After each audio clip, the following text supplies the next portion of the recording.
ஆண்டவராக இயேசு கிறிஸ்துவின் நாமத்தில் என் அன்பின் வாழ்த்துக்கள். இந்த காலவேளையில் உங்களை சந்திப்பதில் நான் மகிழ்ச்சி அடைகிறேன். இன்றைக்கு நம்முடைய தியானத்திற்காக நாம் தெரிந்து கொள்ள போகிற வேத வசனம் ஏசாயா தீர்க்கதரிசன புஸ்தகம் 59 அதிகாரம் 19 வசனம். வெள்ளம் போல் சத்துரு வரும்பொழுது கர்த்தருடைய ஆவியானவர் அவனுக்கு விரோதமாய் கொடியேற்றுவார். வெள்ளம் போல சத்துரு வரும் பொழுது கர்த்தருடைய ஆவியானவர் அவனுக்கு விரோதமாய் கொடியேற்றுவார்.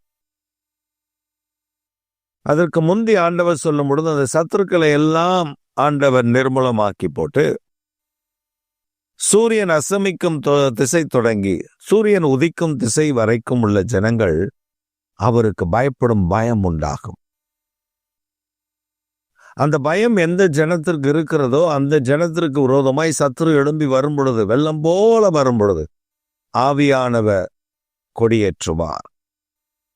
அந்த சத்துருடைய திட்டத்தை கர்த்தர் முறித்து போடுவார் என்று வேதம் நமக்கு கற்றுக் கொடுக்கிறது. இந்த காலவேளையில ஆண்டவர் 2 விதமான காரியங்களை நமக்கு முன்பாக வைக்கிறார். ஒன்று, நாம் தேவனுக்கு பயப்படுகிற பயமுடையவர்களாய் இருக்க வேண்டும். 2வது, சத்துரு வருகிறதை கண்டு கலங்கக்கூடாது. சத்துரு வெள்ளம் போல வருவான். அவன் வருவது வெள்ளம் போலதான் இருக்கும். ஆவியானவர் கொடியேற்றுவார். ஆவியானவருடைய கொடியேற்றுதல் ஒரு மேன்மையாயிருக்கும், மகிமையாயிருக்கும், ஆசீர்வாதமாயிருக்கும். சத்துருடைய திட்டங்களை கர்த்தர் முறித்து போடுவதற்கு நமக்கு அதற்காக தான் பரிசுத்த ஆவியானவர் நமக்கு தந்திருக்கிறார்.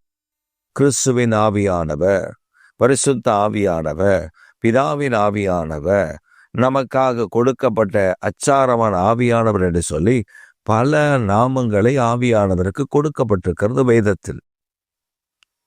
யுத்தத்தில் வல்லவர் அவர். அவர் நமக்காக காரியங்களை நடப்பிக்கிறவர், பரிந்து பேசுகிற ஆவியானவர். இப்ப நாம சத்ரு நமக்கு விரோதமா எழும்புகிறதை காணும் பொழுது, சத்ருடைய கிரிகளை காணும் பொழுது ஜஸ்ட் அஃப்ரைட், நாம் பயப்பட விடுகிறோம். ஆனால் கர்த்தருடைய வேதம் சொல்லுகிறது, இந்த சத்ரு வெள்ளம் போல பெருக்கெடுத்து வரும் பொழுது ஆவியானவர் நம் நடுவிலே அவர் செய்யக்கூடி ஏற்றுகிறவராய் இருக்கிறார். அவர் வெற்றியை தருகிறவராக இருக்கிறார். பிசாசு நம்மை தோல்வியடைய செய்யாதபடி கர்த்தர் நம்மை காக்கிறவராக இருக்கிறார். சத்துருடைய கிரிகள் அப்படித்தான் இருக்கும். சத்துருடைய வல்லமைகள் அப்படித்தான் இருக்கும். சத்ரு நமக்கு விரோதமா எழுப்புகிறது அப்படித்தான் இருக்கும். மழை திறந்து விட்ட வெள்ளம் போல சத்துருடைய கிரியைகள் இருக்கும்.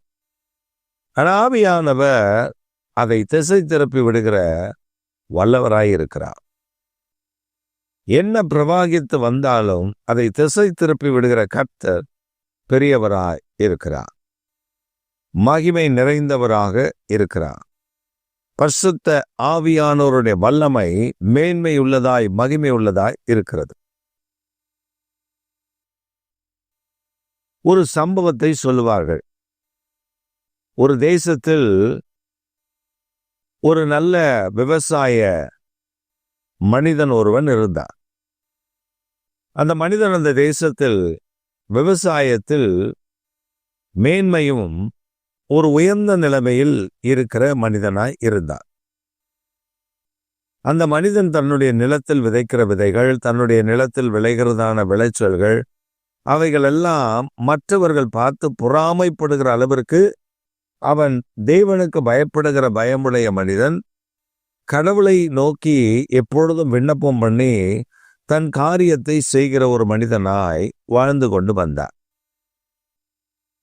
அப்படி அவன் வாழ்ந்து வருகிற அந்த நாட்களில் பொறாமை பிடித்த சிலர், அவன் நிலத்தில் மாத்திரம் எவ்வளவு செழிப்பு இருக்கிறது, இதை நாம் மாற்றிவிட வேண்டும் என்று சொல்லி அந்த நாட்களில் ஆளுகை செய்கிற அரசர்கள் இருப்பார்கள். அப்ப அரசர்களிடத்துல, ஒரு அரசர் இடத்துல, நாட்டை ஆளுகை செய்கிற அரசரிடத்துல போய், ஐயா, இந்த மாதிரி இவனுடைய நிலம் ரொம்ப செழிப்பாக இருக்கிறது, ஆதலால் நீங்கள் உங்களுடைய அரண்மனைக்கு பக்கத்தில் இந்த நிலம் இருக்கிறது, இந்த நிலத்தில் நீங்கள் மாடு வளர்ப்பீர்களே ஆனால் அந்த செழிப்பான நிலத்திலிருந்து வருகிற அந்த புல்கள், அந்த விளைச்சல்கள், இந்த மாடை நன்றாக வளர்ப்பதற்கு ஏதுவாக இருக்கும். அதனால் இந்த நிலத்தை நீங்கள் பார்வையிட வேண்டும் என்று சொன்னார்கள். ராஜாவும் வந்து பார்வையிடுகிறார். அதை அந்த குடியானவன் இடத்தில், அந்த விவசாயியின் இடத்தில் சொல்லாமலேயே அந்த நிலம், அதாவது அவருடைய அரண்மனைக்கு பக்கத்தில் கொஞ்சம் தூரத்தில் இது இருக்கிறது. அதனால் சில வேண்டாத மனிதர்கள் சொன்னதை கேட்டு அந்த ராஜா அந்த இடத்தை மாட்டுப்பண்ணை வைக்கிற இடமாக மாற்றிவிட்டார். இப்ப ராஜாவுடைய மாட்டுப்பண்ணை எப்படி இருக்கும்னு பார்த்தீங்கன்னா, நிறைய மாடுகளை வைத்திருப்பார்கள். ஆபிரகாமுக்கே அந்த பூமி தாங்கக்கூடாத அளவிற்கு ஆடு மாடுகள் இருந்ததுன்னு வேதம் சொல்லுகிறது.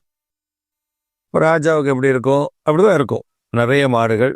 அந்த மாடு அந்த பட்டி நல்ல மாடெல்லாம் நல்லா பராமரிக்கிற இடங்கள். ஆனால் அந்த மாடலை பராமரிப்பதற்காக அவர்கள் அந்த இடத்தை எடுத்துக்கொண்டு நல்ல செழிப்பான இடத்தை மாடு கட்டுகிற இடமாய், தொழுவமாய் மாற்றி விட்டார்கள். இப்ப இந்த மாட்டுடைய தொழுவத்துல மாடு போடுகிற சாணி எங்க போடுவாங்க? அதை அவர்கள் அதற்கு அருகிலேயே கொட்டி குவிக்க கொட்ட ஆரம்பித்து விட்டார்கள். அது மலையை போல மாறிவிட்டது. இப்பொழுது யாரெல்லாம் இந்த குடியானவனுக்கு, அதாவது வயல் நிலத்திலிருந்து விவசாயிக்கு விரோதமாக எழும்பினார்களோ அவர்களுக்கு இப்பொழுது பெரிய பிரச்சனை உண்டாகிவிட்டது. என்ன பிரச்சனை அப்படின்னா, இந்த மாட்டுடைய சாணி நாற்றம் ஊரே அடிக்கிறது. ராஜ அரண்மனையில் அவர் வசிக்க முடியவில்லை. கொசு தொல்லை, ஈ தொல்லை, இப்படி நிறைய பிரச்சனைகள் அவருக்கு உண்டாகிவிட்டது. இந்த பிரச்சனையெல்லாம் பார்த்து கொண்டத ராஜாவுக்கு ஒன்றுமே புரியல. ஆனா இந்த குடியானவன், இந்த விவசாயி நல்ல ஜெபிக்கிற மனிதன் என்று ஏற்கனவே சொன்னேன். அந்த மனிதன் நன்றாக ஜெபிக்கிறார். ஆண்டவரே, இந்த நிலம்தான் எங்கள் தகப்பன், எங்களுடைய சொத்து, தகப்பனுடைய சொத்து இதுதான். இதையும் ஒரு ராஜா அபகரிக்கிறான் என்றால் விடாதிரும், அதை மீட்டு எனக்கு கொடுத்து விடும் என்று சொல்லி இவன் ஜெபிக்கிறான். ஆண்டவரும் பொறுமையாக இரு, இதை நான் திரும்ப உனக்கு நான் கொடுப்பேன் அப்படின்னு சொல்லி ஆண்டவர் அமைதியாக விட்டுவிட்டார். இவனு காத்திருக்கிறார். இப்ப இந்த சாணம் எல்லாம் போட்டு அது பெரிய மலை போல இருக்கு. ராஜாவுக்கு ஒரு 6 மாதம் அல்லது அதற்கு அதிகமான நாட்கள் கழித்து வந்து இந்த நாற்றம் தாங்க முடியாமல் ராணி பயங்கர பிரச்சனை, அந்த ஊர் மக்கள் பயங்கர பிரச்சனை. அந்த ராஜா வந்து அங்கிருந்து பார்க்கிறார். பார்க்கும்பொழுது அவரால் நிற்க முடியல, அவ்வளவு மலையை போல இருக்குது சாணி. அத மந்திரி கிட்ட சொல்றார், இதை என்ன செய்வியோ அல்லணும்னே. அவன் சொல்றா, இது அள்ளி எங்க கொட்டுறது? அது முடியாத காரியம், இப்பொழுதைக்கு முடியாது. ஒரு 3 மாத தவணை கொடுங்கள், 3 மாத காலம் கொடுங்கள், நாங்கள் அதை கிளியர் பண்ணுகிறோம். ராஜா சொல்றார், இல்லை, எனக்கு 2 நாள்ல நீ அதை கிளியர் பண்ணி ஆகணும். அவனால் முடியல. எல்லாம் மண்டையை பிச்சுக்கிறாங்க. ராஜா அந்த விவசாயி அழைக்கிறார். அழைத்து அந்த விவசாயி கிட்ட சொல்றாரு, தம்பி, இது உன்னுடைய நிலம், இவனுங்க பேச்சை கேட்டு நான் எடுத்துட்டேன்னா இதை அபகரித்திருக்கிறேன். இதுல இந்த மாதிரி சாணி எல்லாம் கொட்டி இப்படி மலையை போல வச்சுட்டா, இப்ப இதை எடுக்க எங்களுக்கு வழி தெரியல, எனக்கு 2 நாள்ல இதை கிளியர் பண்ணி கொடுப்பியா? அந்த விவசாயி சிரித்து கொண்டே சொன்னார், செய்கிறேன் அரசே, 2 நாள் போதும் எனக்கு. ஆனால் எனக்கு நீங்கள் ஒரு இத்தனை வேலை ஆட்களை எனக்கு கொடுக்கணும்.